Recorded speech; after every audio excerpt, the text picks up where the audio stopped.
Barkha also spoke with Sikh volunteers who attempted to go to Kedarnath today to perform the last rites of the mass cremations, but their chopper couldn't land because of the weather. गुरलाट Singh साहब ये बताएं कि केदारनाथ पे जो मास क्रिमेशंस होने हैं वो 2-3 दिन से रुके हुए हैं क्योंकि वेदर इतना खराब है कि कोई भी चॉपर लैंड नहीं हो पा रहा है। आप लोगों ने वॉलंटियर किया कि आप लोग जाके जो अंतिम संस्कार है लास्ट राइट से उसमें मदद करेंगे, तो ये फैसला आपने कैसे लिया? देखिए 3-4 दिन से हम लोगों ने यहाँ स्टे किया हुआ है और कंटिन्यू हम यहाँ कुक कर रहे हैं, तो ऊपर आर्मी, एयरफोर्स और नेशनल डिजास्टर मैनेजमेंट वाले लोगों के टच में हैं जी। तो हमें भी पूरी इन्फॉर्मेशन है कि ड्यू टू बैड सर्कमस्टांसेस जो लोग हमसे बिछुड़ गए हैं, जिनके लोगों की डेथ हो गई, उनका क्रिमिनेशन नहीं हो पा रहा है जी।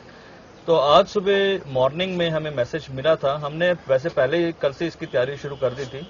कल शाम को हमने लड़के भेजे रुद्रप्रयाग, तो 3-4 थान हमने कफन के लिए कपड़ा खरीदा ताकि उन लोगों पे डाल पाएं। और हमारी श्रद्धांजलि तो यही है कि हम उन्हें सम्मान पूर्वक जो है क्रिमिनेट कर पाएंगे।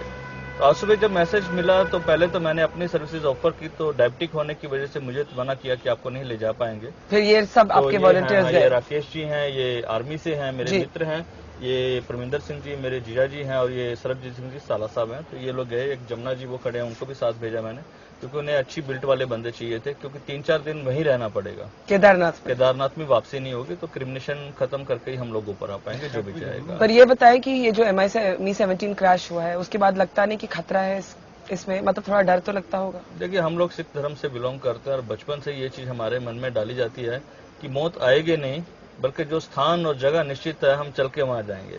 तो अगर मरना है तो जगह पे पहुंचना ही पड़ेगा। So we don't care for that. लेकिन इतना जरूर है कि ये एक युद्ध तो नहीं है, एक आपदा भी युद्ध की तरह हो गई है। कोई दुश्मन देश से तो लड़ाई नहीं है, हमारे लोग फंसे भी हुए हैं, लाशें भी पड़ी हुई हैं। अगर हम लोग काम नहीं करेंगे तो कौन करेगा?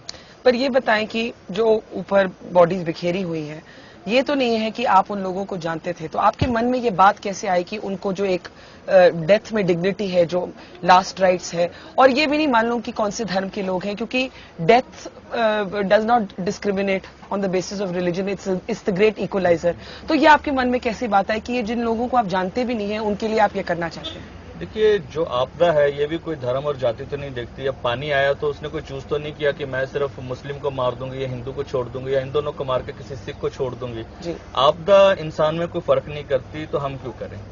वो हमारे देश के लोग थे, हमारे साथी थे, हम नहीं जानते तो क्या हुआ, लेकिन उन्हें हमारे साथ की इस टाइम जरूरत है, तो हम कैसे पीछे हट सकते हैं? वो नहीं रहे तो क्या हुआ, उनके शरीर हैं। और मैं जो ये आप कह रहे हैं कि कैसे मन में आया, इसका क्रेडिट मैं आप मीडिया लोगों को देना चाहूंगा। आप इतना दिखा रहे हैं देश के अंदर कि मेरे ख्याल से जिसमें थोड़ा सा भी देशभक्ति की भावना होगी तो बैठा नहीं रह सकता, उठ के आएगा जरूर और अपना फर्ज जरूर पूरा करेगा। So volunteers here saying that they feel that even the people that they did not know deserve a dignity in death, that dignity of giving somebody a last ride. But for the last few days, bad weather has prevented choppers from being able to land. These men say they are willing to spend 3 nights at Kedarnath. They have bought the material that is needed for the last rites. The wood is also stacked up in the choppers, so is the ghee. But the question is, when will the weather permit the cremations of the bodies that still lie scattered at Kedarnath, lonely in death, with their relatives on the ground, not even knowing whether it's their loved ones who are up there. So many people here still looking for those missing. Here in Gochar with Ruby Dhingra and Manoj Thakur, Barkha Dutt for NDTV.